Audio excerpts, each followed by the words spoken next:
What shall I say unto the Lord? All I have to say is thank you, Lord. Sarah and Sarah, can you introduce yourself for all my viewers, listeners who may not know who you are? I'm Sarah Teibo, and I'm excited to be here tonight. So I have played a lot of your music and a bit of your testimony, your story on my Connect radio show.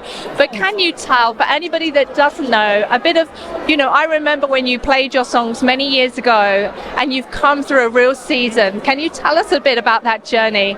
So I had a thyroid cancer diagnosis last year, which meant I had to have a surgery to have my thyroid taken out, and I couldn't sing for a very long period of time. Had to go through vocal therapy, and thank God I'm back to singing. It's been a journey, but God is amazing. He's a fantastic, faithful Father and healer, and I'm just grateful that I'm back to singing again.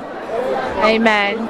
So can you tell me, from before as Sarah Teibo, well-known singer, to now Sarah Teibo, well-known singer, what has changed in you? Oh yes, a lot.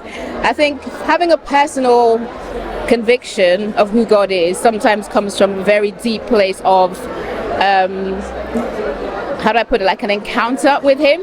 And I had a very deep encounter with him as my healer. It's great to sing about him as a healer in worship music, but when you come through a season in your life where you're doubting if you'll ever be healed, if you'll ever return to how you were before the incident, before the episode, everything has a new meaning, has a real meaning.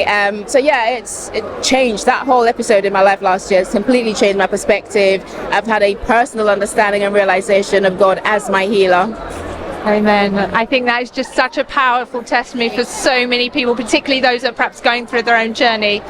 When you sing now, is there a difference? And what is that? So I had to go through vocal therapy. I had to learn to sing again because I could not sing after my surgery.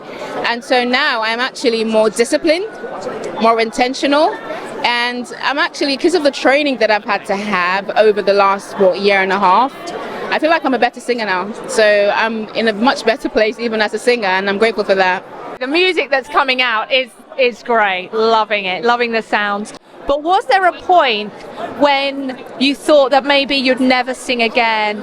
And how did you come to any sense of peace, or where did you get to on that journey? That's a very good question. So particularly a few weeks after surgery, when I couldn't talk properly, couldn't swallow, and obviously couldn't sing, and for the months that followed as I had my therapy and I tried to sing things that I could sing before and it wasn't happening, I literally had to come to the point where I resolved in my heart that, Lord, if I never sing again, because it's seeming like that might be the case, I will still worship you. Singing is not what makes me a worshiper. Whether I have a voice or not is not what defines me as a worshiper. My heart for God, because you want me to worship you in spirit and in truth, and that is what I came to understand and made that decision in my heart that I would worship you regardless of if I ever was able to sing again. And I feel like that was a turning point for me. You don't know, because until you're really tested with your faith, and that is faith, isn't it? Making a decision to praise anyway. Yeah, exactly, yeah, that's it. And what are you doing here tonight? I'm just enjoying the evening. I'm taking it all in. I'm taking in all the entertainment, sitting down and having fun, maybe winning an award, I don't know, but I'm just here to have fun. I was just talking to Philippa, and we were talking about how, in the world, all the awards and the accolade can sometimes actually be not always the blessing that we hope it to be. However, we do want to champion those that have really gone through the journey and bringing that light and that life. What are your thoughts, or what are the challenges in that for you? To be honest, the premise for StepFwd Awards is actually to recognize and celebrate excellence whilst people are still alive. But personally, I'm not really precious about awards.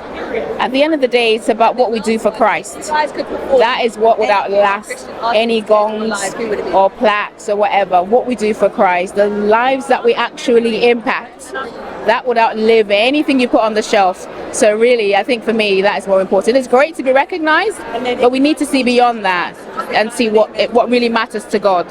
And that's souls, and that's the lives that we touch for him. And what's next for Sarah? So my EP, Human Like Me, was released a few months ago. I'm currently promoting and pushing that out, and I plan to put out more music in 2025, so we'll see how that goes. Bless you. Thank you so much. Thanks for having me.